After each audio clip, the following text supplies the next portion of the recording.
espacio cultural. ¿Se oye bien el micrófono? Sí, sí. El tema que vamos a tratar hoy es un tema, yo diría que es fundamental para el pueblo hindú. Es uno de esos viejos textos que aquellos que se acercan a él encuentran una sabiduría, unas verdades y un conocimiento fuera de lo normal.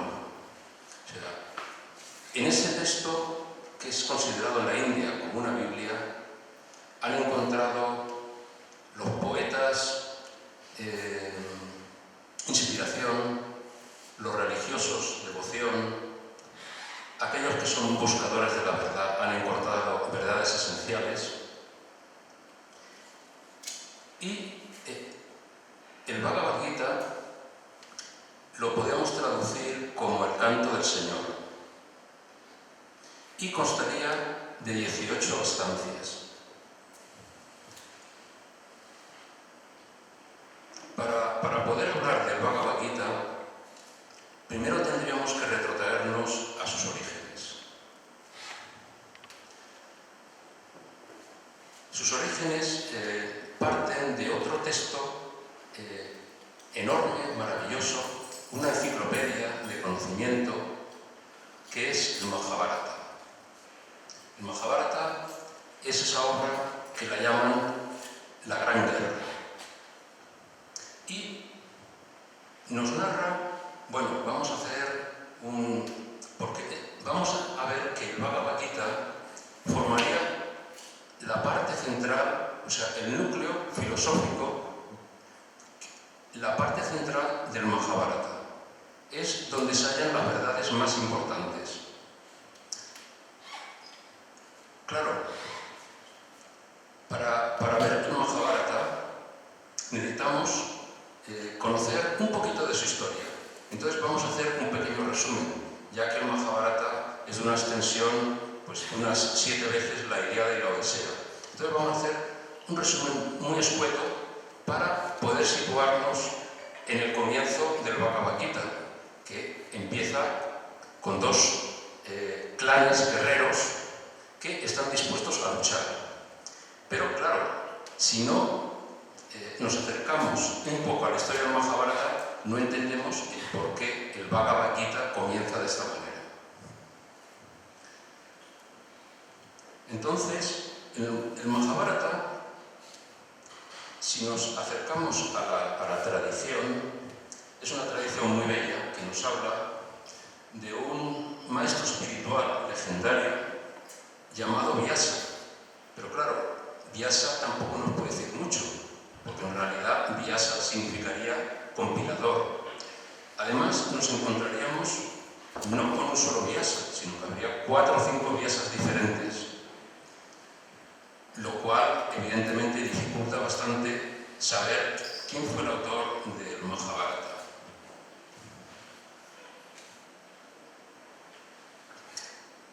Dice la tradición que este Vyasa, que era un ser humano que quería transmitir la tradición de su pueblo, todo ese conocimiento que había legado hasta ese momento, y quería dejarlo en una obra escrita para que la posteridad pudiera tener esos conocimientos a mano. Pero tenía un problema. El problema que tenía es que no encontraba ningún ser humano a la altura suficiente para poder realizar este trabajo. Entonces, se comenta que requirió la ayuda del Dios Supremo Brahma, y Brahma habló con Ganesha, el dios de la sabiduría, que tiene forma de elefante, y este dios, junto con Vyasa, pudo transmitir el Mahabharata. Claro, en el Mahabharata no solamente una historia de una serie de clanes guerreros, sino que allí nos encontramos elementos astrológicos, astronómicos, médicos, arquitectónicos, leyes, diplomacia, todo el conocimiento que se tenía en esa época se va a verter en el Mahabharata. Y la joya de la corona del Mahabharata es el Bhagavad Gita, donde están las verdades esenciales, las verdades filosóficas. Entonces, nos cuenta el Mahabharata que hubo un tiempo muy antiguo, podríamos decir, en la etapa infantil de la humanidad, en que esta humanidad era gobernada por reyes divinos, reyes que eran discípulos de los dioses y que gobernaban con gran sabiduría, y esas sociedades estaban perfectamente armonizadas. Y fue pasando el tiempo y se fueron sucediendo los gobiernos de los distintos reyes, hasta que llegó un momento en que la humanidad dejó de ser niña y empezó a utilizar su instrumento mental, y nos encontramos que en el ser humano van a aparecer dos tendencias. Una tendencia que le va a llevar hacia la generosidad, hacia la bondad, hacia defender causas justas, nobles, verdaderas, y otra tendencia que le va a tender hacia el egoísmo. Entonces, a los de la primera tendencia, a aquellos que buscaban la senda del bien, los van a llamar pandavas. Y a los que fomentaban el egoísmo, la discordia, el enfrentamiento, los van a llamar los kauravas. Estos son los dos clanes que se van a enfrentar en el Bhagavad Gita. Entonces se cuenta de que había dos reyes en esta época, de que ya la humanidad se divide en estas dos tendencias, y había un rey que se llamaba Pandu, que es el que da origen a los Pandavas, y otro rey llamado Dhritarashtra, que es el que da origen a los Kauravas. Entonces, se cuenta de una manera muy poética que Pandu no podía tener hijos, pero su esposa, Kunti, de manera mágica, en un estado de meditación y soñando con uno de los dioses, quedaba de una manera mágica embarazada y tenía un hijo. Y entonces el primer hijo, Pandava, que se llamaba Yudhishthira, fue cuando Kunti soñó con el Dharma, con el dios del Dharma, la ley. Y entonces nació Yudhishthira. Luego soñó con Vayu, que es el dios de la fortaleza, y nació Bhima. Y luego soñó con el dios del cielo, que se llama Indra, y va a nacer Arjuna. Y también va a soñar con los Ashvins, que son una serie de maestros celestiales que, en el caso, va a tener dos gemelos, y uno de ellos se dedica a la medicina, al arte de la medicina, y el otro al derecho. Entonces, estos son lo que se llaman los 5 príncipes Pandavas. Y del otro rey, que es el que va a dar origen a los Kauravas, Dhritarashtra, se va a casar con Gandhari. Gandhari simbolizaría el discernimiento. Entonces, al casarse con Gandhari,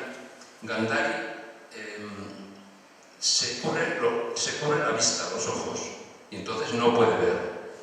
¿Qué es lo que nos quiere decir con esto?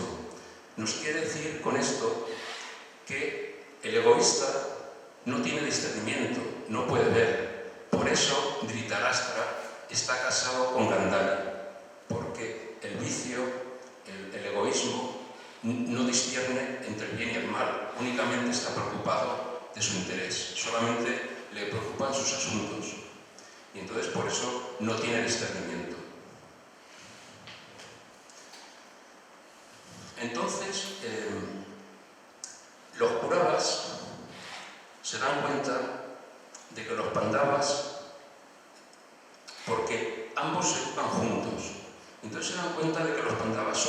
en todas las cosas.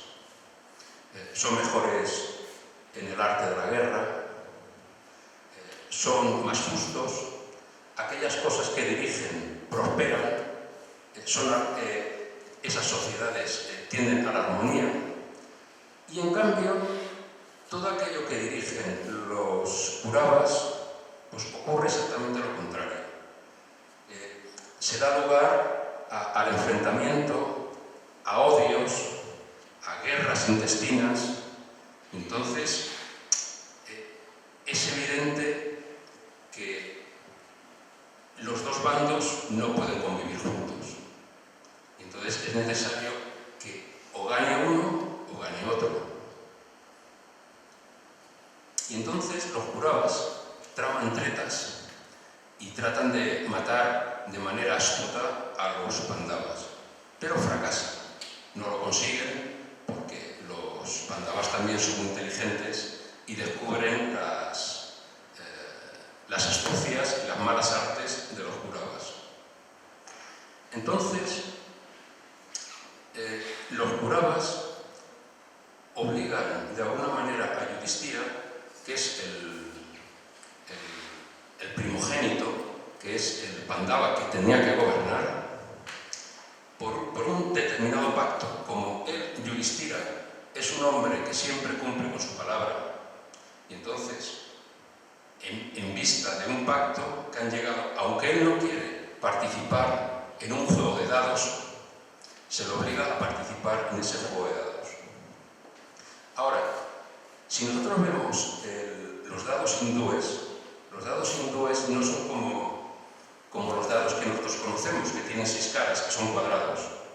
Los dados hindúes son rectangulares, y entonces tienen 4 caras rectangulares y las 2 de los extremos no se contabilizan. Y entonces en cada una de esas caras hay una deidad. Y entonces en cada una de esas caras, por ejemplo, hay una cara donde está el Vapara, el Tetra, el Krita y el Kali. Esas son las 4 caras de los dados. ¿Qué significa esto? Con esto están haciendo referencia, los hindúes nos hablan de la existencia de ciclos en la naturaleza. Igual que nosotros en el año tenemos la primavera, el verano, el otoño, el invierno, ellos nos hablan de ciclos de miles de años. Por ejemplo, el Kali Yuga nos hablan de 430.000 años, el Vapara Yuga de 830.000, el Krita y así. O sea, hasta el más largo de ellos, que tiene 1.700.000, 800.000 años, más o menos. Entonces, fijaros que esto es un símbolo. ¿Quién empieza a jugar la tirada de los dados? La ley. ¿La ley qué quiere decir? La ley natural es que existan los ciclos. Entonces, ¿quién va a iniciar los ciclos? Pues va a ser Yudhishthira. Y entonces, por eso se simboliza con esta partida de dados que cae en la cara de Kali. Entonces, ¿qué es lo que ocurre? Al caer en la cara de Kali, quiere decir que como la era de Kali la llaman la era de hierro, la era donde el materialismo se impone, entonces, claro, en esa era los Pandavas no tienen nada que hacer. Y entonces, por eso, en el texto del Mahabharata se dice que son desterrados. Y entonces, cuando Yudhishthira pierde en esta partida de dados, llega a un acuerdo con los Kauravas, y que este destierro no va a ser para siempre, sino que va a tener una duración. Hablan de una duración de 12 años, pero eso es simbólico. En realidad está hablando de un ciclo milenario, de un ciclo en el cual llegará un momento en que esta era de Kali, que nos hablan los hindúes, terminará. Y entonces empezará la era dorada. Y entonces en esa era dorada los Kauravas ya no pueden gobernar. Son los Pandavas los que van a tener que tomar el gobierno, porque ya los Kauravas ya no tienen nada que hacer en esa época. Y entonces, cuando se termina el destierro, los Pandavas van a reclamar lo que le corresponde, que es el trono de Hastinapura. Hemos visto dos elementos que son fundamentales en el Bhagavad Gita conocer, que son los Kauravas y los Pandavas. Sabemos que los Pandavas son aquellos seres humanos que buscan el bien, la verdad, la justicia, y los Kauravas son aquellos que buscan lo contrario, el egoísmo, el enfrentamiento, la injusticia. Entonces, habría otros tres elementos más que tendríamos que tener en cuenta. Por una parte, estaría Krishna. Krishna sería el maestro espiritual. Si bien en el Bhagavad Gita a veces aparece como la deidad absoluta. Entonces, en la tradición hindú, Krishna dicen que es la encarnación de Vishnu. Que Vishnu sería como la sabiduría, de alguna manera. Entonces, periódicamente, Vishnu manda a uno de sus enviados para restablecer la justicia en el mundo. Entonces, Krishna apareció, según nos cuentan estas fuentes, hará unos 5.000 años y va a tener una vida muy parecida a la de Jesús. Porque va a haber un rey llamado Yaksa que lo va a perseguir, lo va a querer matar de niño, también va a tener discípulos, va a dar su mensaje, va a realizar milagros y también va a morir de una manera muy parecida a como ocurrió con Cristo. Resulta de que un cazador va a lanzar una flecha y va a quedar clavado en un árbol. Entonces podemos ver ciertas similitudes con la contraparte cristiana. Claro, esto a lo mejor nos podría hacer sospechar de que este simbolismo no sería tan solo propio de un pueblo como el hindú, sino que a lo mejor este simbolismo puede aparecer en otras religiones, como por ejemplo en el cristianismo. También vemos que Krishna significaría el oscuro. Y vemos en las representaciones que lo representan con la tez oscura, pero esto no quiere decir que él tuviera la tez oscura, sino que esto hace referencia a que él no tiene color. Quiere decir que él se manifiesta, como no tiene color, se manifiesta en todas las cosas. Por eso no tiene color, porque está en todas las cosas, como la deidad suprema. También hay algunos que lo traducen en dos apartados. Krish, por una parte Krish, que es felicidad, y Na, el que da. Entonces, quiere decir que aquella persona que sigue los consejos de Krishna tiene una vida venturosa, una vida que le va a dar felicidad. Por otra parte, tendríamos a Arjuna. Si Krishna es el maestro espiritual, Arjuna es el discípulo. Si vemos la historia de Arjuna en el Mahabharata, vamos a ver que es un guerrero. Fijaros que su nombre significa tormento de sus enemigos. O sea, es un guerrero que ha realizado cientos de batallas y ha ganado en todas. Claro, luego vamos a ver en el Bhagavad Gita un elemento que a lo mejor nos va a sorprender, pero claro, ¿cómo puede ser que alguien, un guerrero con tantas victorias, luego tenga dudas? Pero eso ya lo vamos a explicar cuando empecemos a hablar de la primera estancia del Bhagavad Gita.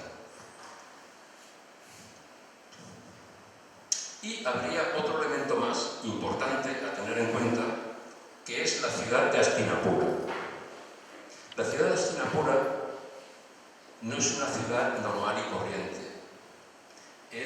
Está hablando, Hastin significa elefante y pura ciudad. Entonces no está hablando de la ciudad de los elefantes.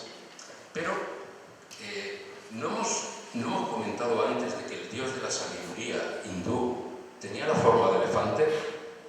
Entonces, quizás no se estaría refiriendo a la sabiduría. ¿Por qué ese empeño de los Pandavas de conquistar Hastinapura? ¿Acaso querían conquistar una ciudad física?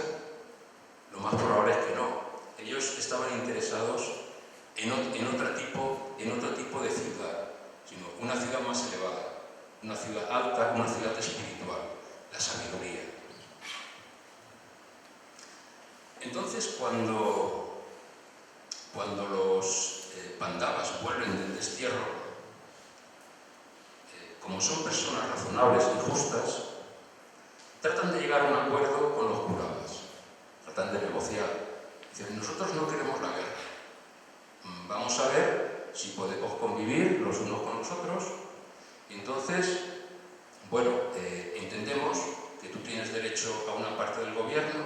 Entonces, ¿por qué tú no gobiernas la mitad de los territorios y nosotros gobernamos la otra mitad?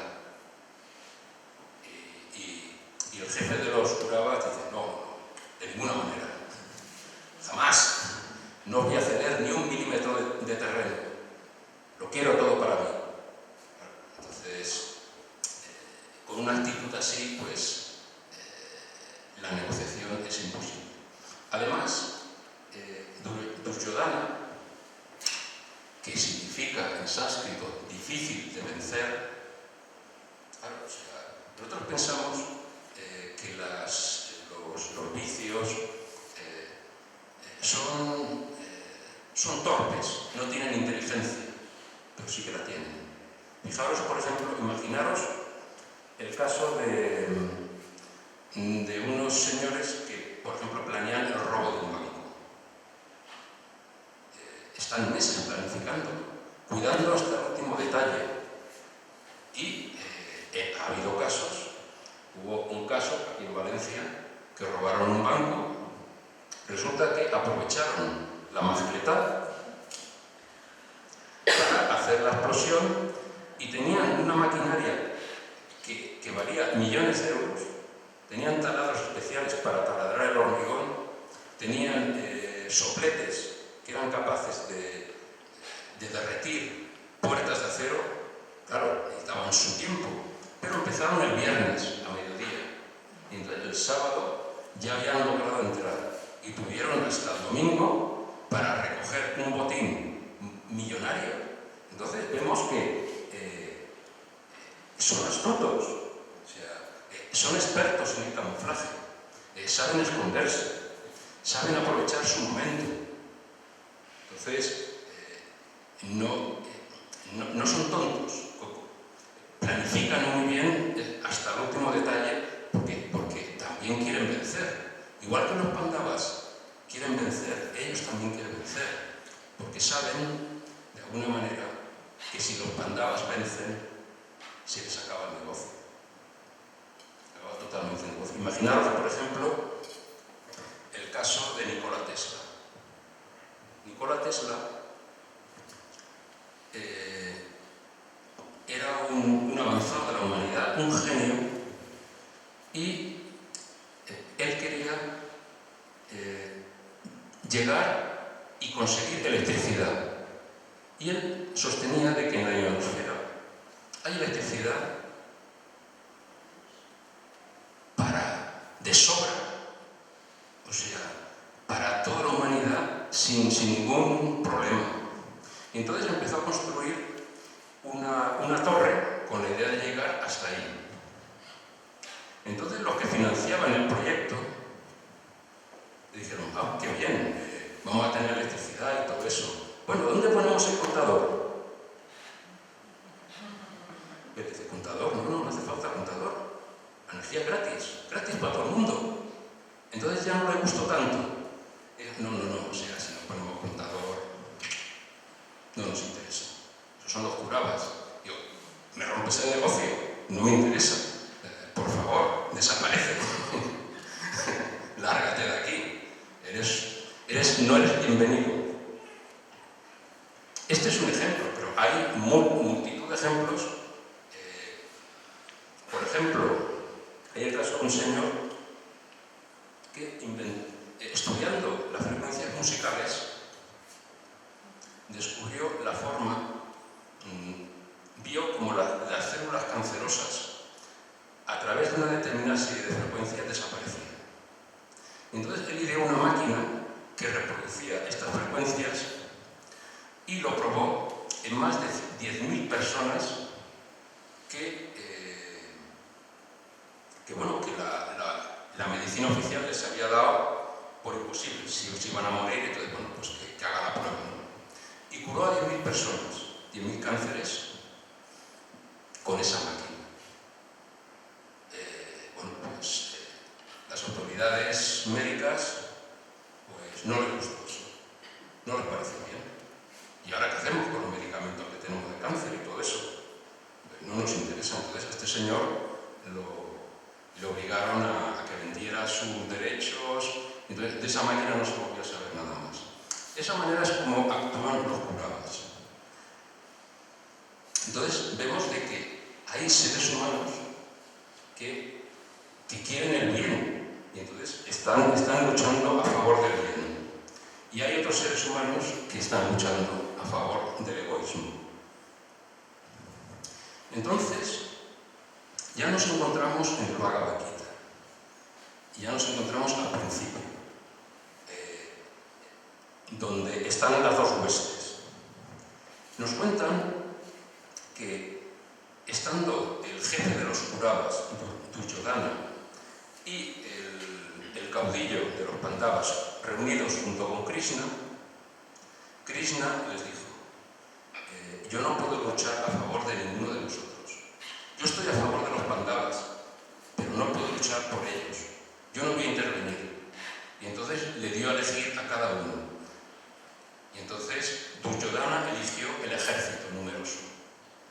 Y Arjuna eligió el consejo de Krishna. Entonces, claro, Duryodhana, hinchado, ¿no?, con ese ejército tan numeroso que tenía, pues dice: bueno, claro, estos Pandavas no tienen nada que hacer contra nosotros, y entonces pues vamos a aplastarlos. Entonces, dicen que se reúnen estos dos ejércitos en la llanura, en el Kurukshetra. El Kurukshetra no es un campo cualquiera. El Kurukshetra lo podemos traducir como el campo de la ley. De alguna manera, esto es algo que en un momento u otro de la vida de cada uno de nosotros se nos va a presentar este conflicto. No vamos a poder escapar de él. En un momento dado vamos a tener que elegir hacia qué senda vamos a ir. Si vamos a ir hacia la senda del bien o vamos a ir hacia la senda del egoísmo. Evidentemente, la senda del egoísmo nos puede traer momentáneamente algunos momentos placenteros, pero luego esos placeres, con el paso del tiempo, se transforman en dolor, en sufrimiento. Y el ser humano eso se da cuenta cuando busca determinadas cosas que no son justas, que no son adecuadas. Tarde o temprano, la vida, de una manera insospechada para cada uno de nosotros, nos trae el dolor. Sin embargo, cuando a lo mejor elegimos la senda del bien, puede ser que momentáneamente la vida nos traiga ciertos problemas, ciertas incertidumbres, pero que si perseveramos en esa senda del bien, tarde o temprano vamos a hallar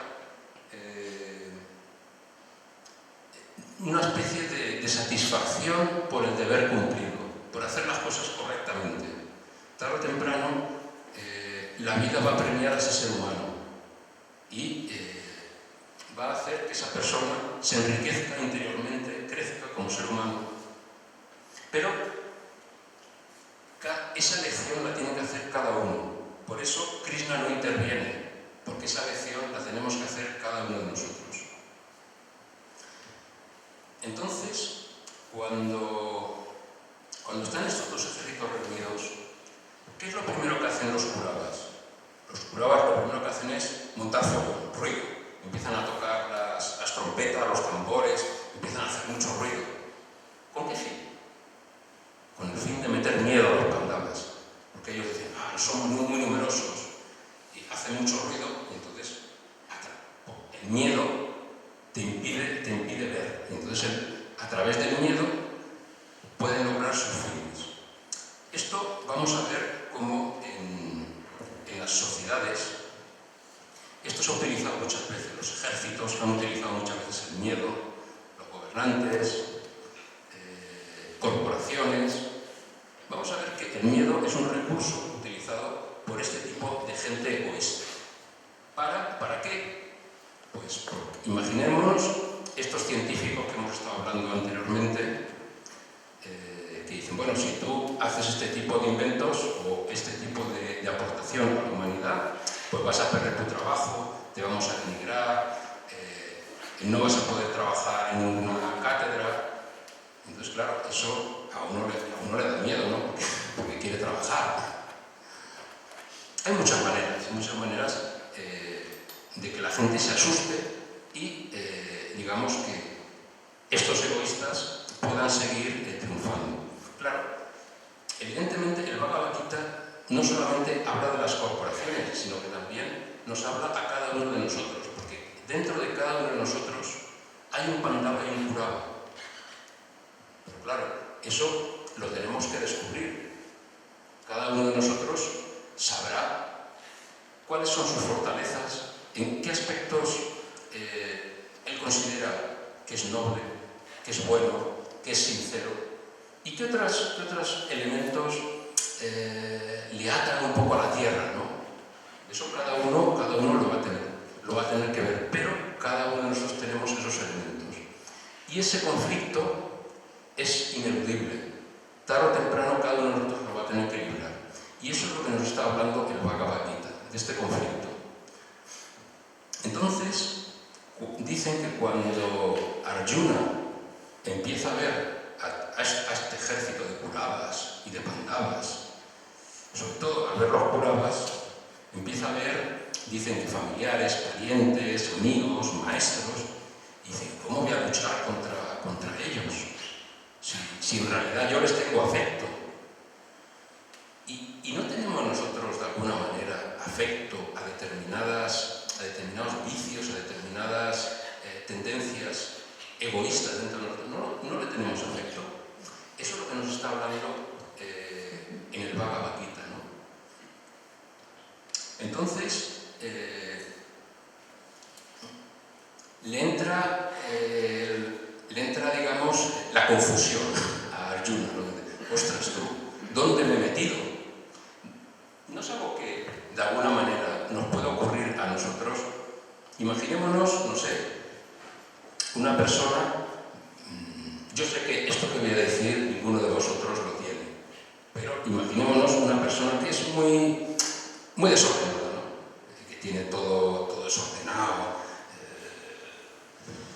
que tiene, no sé, que cuando llega a casa coge la zapatilla y la tira y cae en cualquier lado, y tiene todo lleno de cosas que no ha recogido durante años. Entonces puede ser que esa persona llegue a un momento que diga, joder, ya está bien, ¿no? No se puede vivir de esta manera. En ese momento es donde se le plantea la batalla.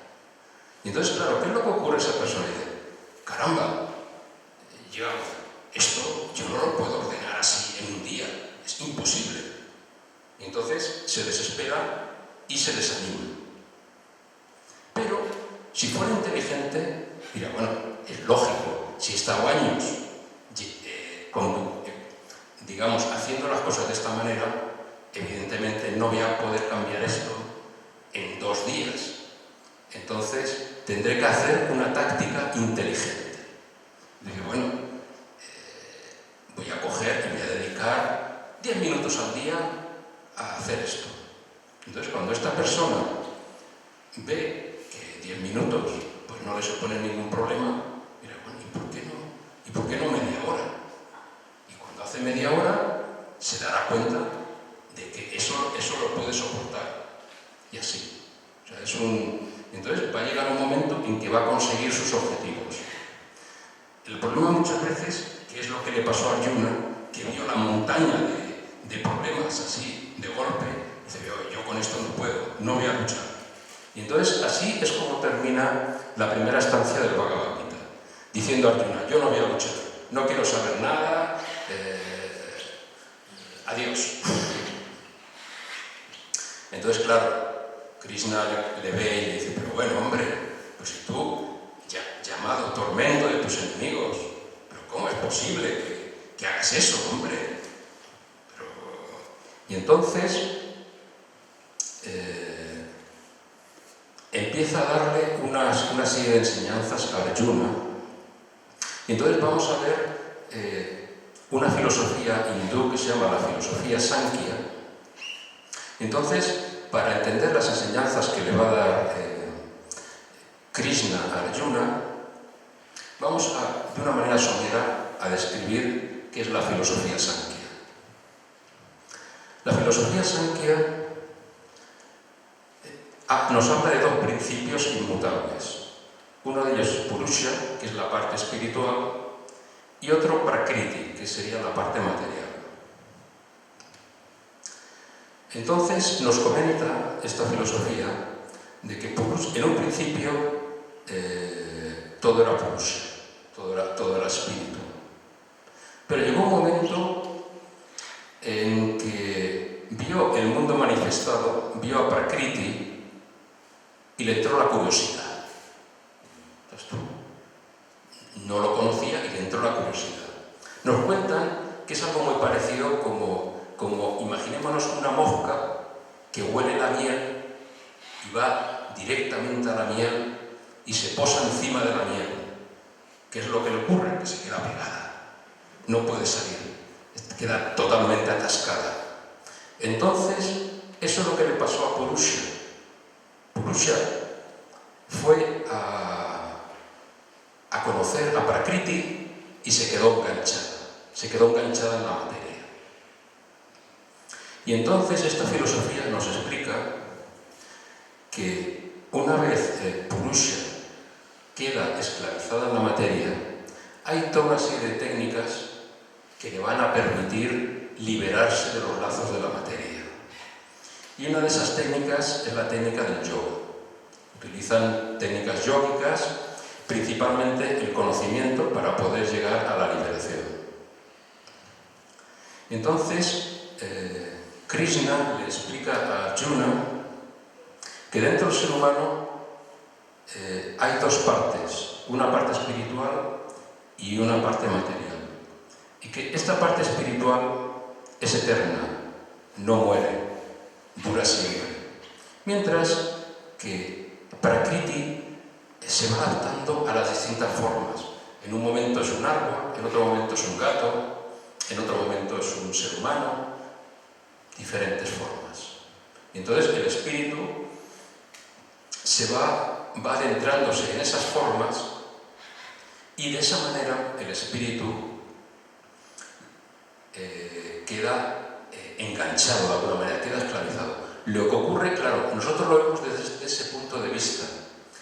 Lo que ocurre es que, de alguna manera, esa es una bendición para la materia, porque la materia necesita del espíritu para poder evolucionar, para poder llegar a formas más elevadas. Sin el espíritu sería totalmente imposible. Y entonces, de alguna manera, la parte espiritual hace como una especie de sacrificio para que la parte material evolucione.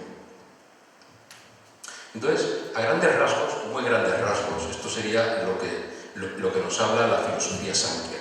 Es mucho más complicada, hay muchísimos otros más elementos, pero esto es lo que de alguna manera va a describirle Krishna a Arjuna en esta segunda estancia del Bhagavad Gita. entonces, una vez le transmite estas enseñanzas de que la parte espiritual es inmortal, le dice de que existiría también otro camino, el camino del yoga. Y entonces aquí entramos en el título de la charla, que es el sendero del karma yoga. Y vamos a tratar de explicar qué es esto del karma yoga. La filosofía Samkhya también nos habla de tres elementos que existen en Prakriti, que le llaman las tres gunas.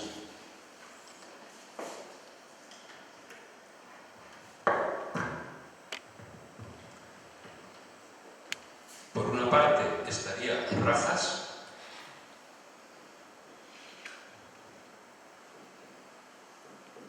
por otra sattva y por otra tamas.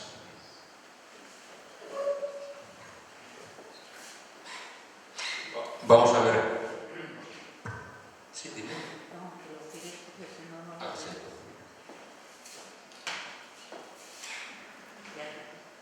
Sí. Bueno, estas serían las tres cualidades inherentes de la naturaleza. Vamos a ver qué es lo que significan. Imaginémonos una virtud como el valor. El valor sería sattva, que también se traduce como armonía. ¿Cuál sería el exceso de valor? El exceso de valor sería la temeridad, sería actuar sin pensar. Entonces eso sería rajas. Y la cobardía sería la inacción, el no actuar. Entonces eso le llamarían tamas. Entonces nos dirían de que en la naturaleza en la naturaleza material esto lo podemos ver en todas las cosas. En todas las acciones que estamos realizando nos vamos a encontrar con estas cualidades inherentes de la naturaleza. Imaginémonos, por ejemplo, que nos encontramos, vamos por la calle y encontramos a una persona que se ha caído, está desmayado. Entonces tendríamos varias posibilidades. Una posibilidad sería pues, verlo y pasar de largo, como si no lo hubiéramos visto. Bueno, pues está ahí, vale, bien. Alguien lo atenderá y te vas. Eso sería tamas. Eso es una forma de actuar que no actúas, que no haces nada. ¿Qué otra posibilidad tendríamos? Tendríamos la posibilidad de sí, actuar, llamar, pero de alguna manera ponernos delante de la persona que se ha caído y decir, oye, ¿por qué no me sacas una foto? Yo he sido, yo lo he rescatado. Gracias a mí eso vive, Si yo no lo hubiera llamado, no hubiera llamado a los servicios, esta persona se hubiera muerto. Entonces, esa persona, realmente eso que ha hecho, hay un tinte de egoísmo, ¿no? En eso. Está buscando un protagonismo. Eso serían rajas. ¿Y cuál sería la acción más adecuada? La acción más adecuada es que tú vas a ayudar a esa persona y no te va a importar lo que diga nadie. Si te aplauden, si no te aplauden, si te critican, no te importa. Simplemente lo haces porque eres un buen ciudadano. Entonces, eso sería sattva. Y a eso le llaman, se llama en el Bhagavad Gita, recta acción.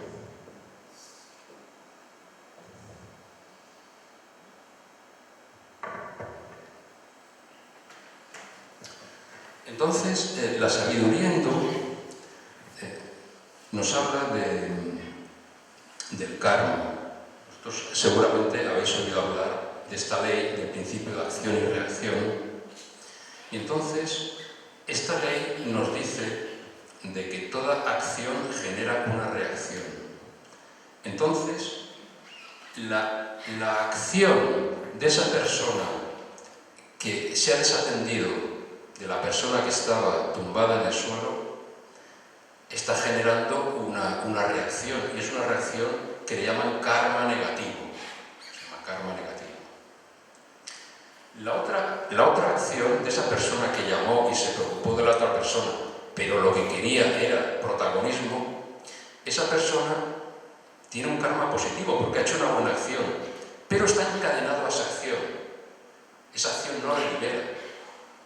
Sin embargo, aquella persona que ha hecho lo que debía y no busca ningún tipo de retribución, es un ser humano libre, porque no depende de nadie. Ha hecho lo que le nacía del corazón. Entonces, se ha comportado de acuerdo a la recta acción. Y entonces, el Bhagavad Gita nos dice que si cada uno de nosotros fuéramos capaces de actuar de acuerdo a esta recta acción, llegaríamos a la liberación muy rápido, muy rápido. Encontraríamos la paz y encontraríamos la sabiduría seguramente, porque no estaríamos apegados ni seríamos esclavos de ningún tipo de apego. Claro, esto es muy difícil, ¿no? Y entonces, aquí es cuando entra el camino del Karma Yoga. ¿Cuál es el camino del Karma Yoga? El camino del Karma Yoga es que un ser humano pueda actuar de manera libre, autónoma, sin buscar ningún tipo de retribución. Entonces, ese es el camino del Karma Yoga. Ese es el camino de la persona que busca la liberación a través de las obras, según el Bhagavad Gita. El Bhagavad Gita también nos habla de otro camino, que es el camino del Jnani Yogi. Ya es otro tipo de ser humano. Pero este ser humano es un eslabón más alto que el Karma Yogi, porque este señor ha conseguido purificar su mente totalmente. Vosotros sabéis que el yoga significa unión con Dios. Entonces, este ser humano, este Jnani Yogi, está las 24 horas del día pensando en Dios. Está en íntima unión con Dios. Entonces, cualquier cosa que haga siempre será recta acción. No se tiene que preocupar si lo que hace está bien, está mal. Lo que hace siempre va a estar bien, porque está purificado, porque está totalmente conectado con Dios. Claro, cuando Arjuna le pregunta a Krishna que cuál de los dos caminos es el más adecuado, él le dice que los dos caminos son adecuados para llegar a la liberación.